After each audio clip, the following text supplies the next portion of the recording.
Self-aware leader. What is up, everyone? Today's the day, isn't it? Let's go. We're going to talk about spiritual path to transformation. And I have a 12-stage journey. We're going to get into something that may be a little controversial to some of you, spirituality. And you can tune me off right now. Click, click, click. And you're done. Go on to the next podcast. I do have a spiritual podcast. It's called Higher Density Living. It's Higher Density Living. It's a CEO of a tech company, Alexander McCaig, and myself. We talk about spiritual things. Rudolf Steiner, a lot of Billy Meyer. We get into UFOs, all different kinds of things. Super cool. So I'd encourage you to look at that podcast. It's Higher Density Living. So I'm going to do a little bit of that today. I think it'll be interesting.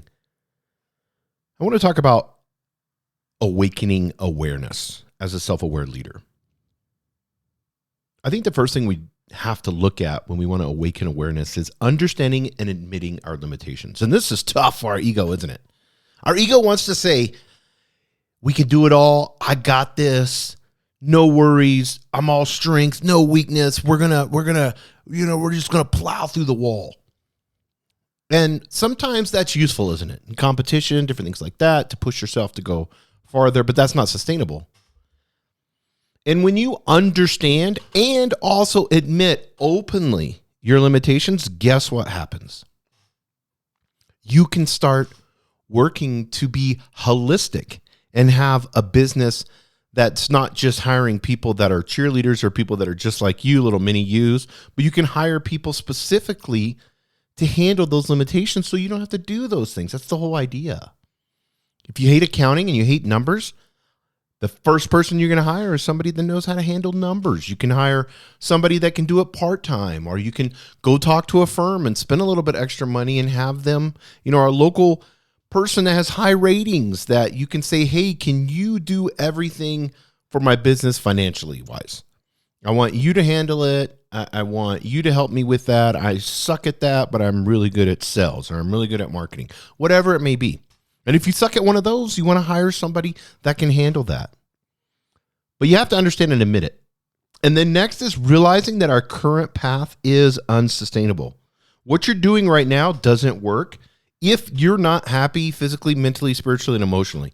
And you need to look at those four things in your life. Emotionally, how do you feel as a leader? Physically, like for me, physically, I weighed 50 pounds more than I weigh right now. I had to say, guess what, Jason? It's not working what you're doing. You're eating shitty food and drinking beer every single day. You're not the best that you can be as a leader for your family, for those that you work with, for your children, for your girlfriend, whatever it may be. It's not working. It is unsustainable. So I had to realize that I need to take a different path. I can't follow that path any longer. I had to do that with my religion. The religion I was in was kind of more of a fundamentalist type Baptist, very strict. You couldn't even listen to music that had any type of beat in it. It had no drums. You can only listen to like hymns and stuff like that. Most women wore dresses. They wouldn't wear pants or anything, and not very much makeup. That path was unsustainable. It wasn't right. It was misinterpreting the scriptures in the Bible. And you can get argued with me on that if you want. But it was just literally taking every verse literal, which is taking something literal is the easiest way. It's not HD. When you can take something and look at it in a historical context, when you can take something and look at it in a metaphorical context, when you could take something and look at it and say, what's the deeper meaning here? What's the truths that I can assimilate from this? And then let me look at that it's a translation, that it comes from Hebrew or Greek. And when you go through that, instead of just reading something in an English translation and just saying, okay, we can't mix cotton and wool together because Deuteronomy says this. Okay, well then I can only have, organic cotton clothes. These paths that we have are unsustainable. And we need to see what they're rooted in. A lot of times they're rooted in either, for me, ignorance. It was rooted in past with what my family believed in, so I believed in. And Jason 2.0 is a different person than Jason 1.0. Every 7 years, we get new cells. We have a whole new body.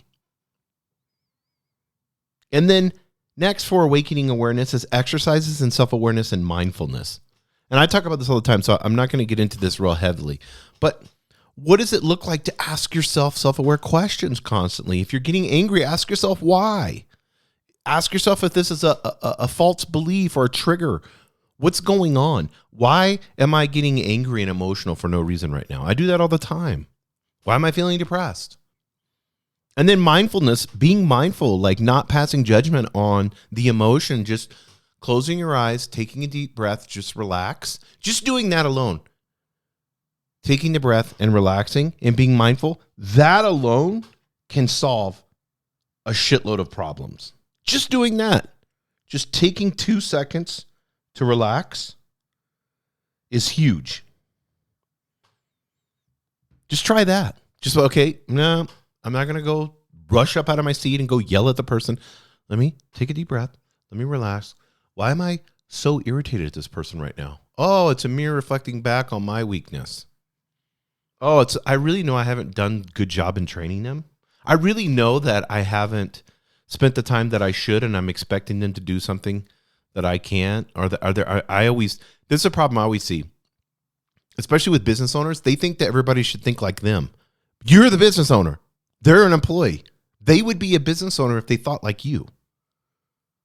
The minute you understand that, the minute that it liberates you to, it's two different roles. A cat's not going to be a dog, and a dog's not going to be a cat. Make a cat try to act like a dog and see what happens. Herding cats, we've heard that before, right? Number one was awakening awareness. Number 2 is recognizing universal connection. Accepting that a greater wisdom of energy can guide us.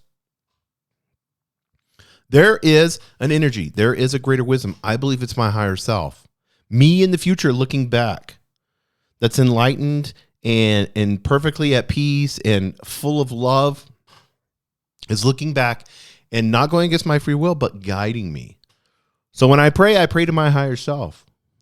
And that may be new to you, or maybe you disagree with that. But that's my theology that I have for myself. And so I accept this greater wisdom. Maybe for you it's God, maybe for you it's Allah, maybe for you, it's a religion that you believe, whatever it is, Mother Mary, whatever it is. What's that greater wisdom or energy that can guide you? You need to start tapping into that, something that's greater than you. You're not the end all be all. Even if you're atheist, there's so many different things that you can look at. Ancient wisdom, stoicism, whatever it may be. Find something that's greater than you. And then I encourage you to recognize your universal connection. Explore various spiritual traditions and beliefs. Read different books that are out of your norm. If you like Western esotericism, read books about that. If you like Eastern mysticism, read books about that. If you have never read a book on Catholicism or being what Martin Luther did, back in the day in the Reformation, or even understanding, all the gods in India and the Greek gods, get some books and start reading on that. Explore things that are outside of you. Explore things that are outside of your limited beliefs, because we all have very limited beliefs. Our perception and our reality makes our beliefs, right? And our thoughts. And we're not the end all be all by any means. Next, meditation practices to connect with the universe. This recognizes that universal connection. Take the time. Maybe meditation for you is being on a stair stepper. Maybe meditation for you is walking slowly and just trying to focus. You don't have to be in the lotus position sitting on a rice pillow and having incense burning with, somebody playing a brass cymbal. We always get caught up in the minutia of making things to try to be perfect and to get all the things. And that's just the ego tricking you with spirituality. Meditation can be so many different ways. It's being present being in that present moment. Eckhart Tolle, if you've never heard of him, I encourage you to get his books. Eckhart Tolle is his name. Amazing. It will change your life. His books will change your life. He talks about just being present. What does that look like, just being present? Number 3 is embracing surrender. Letting go of control and trusting the process. This is so hard as a leader, isn't it? A lot of times we don't trust the process. I'm going to say this, and I'm going to be blunt when I say this. A lot of times we don't trust the process because we're winging it and we're thinking our ego can handle it because it's handled it before and we can figure it out. But if you've took the time to build the systems out, to coach people like you're supposed to, you can trust the process and you can let go of control and allow your people to lead like they should. You're like, Jason, I don't have a leader. Yes, you do. I guarantee you have people in your organization, every single one of them, where you can allow them to do the things that they're good at. Have you ever asked one of your employees, what are you amazing at that we're not using right now? Think about that. What are you amazing at that we here are not using right now? Ask your employees that. See what happens. I got that from a NASA, a high up official in NASA. He used to ask employees that. Letting go of control. Trust the process. Put the process out there.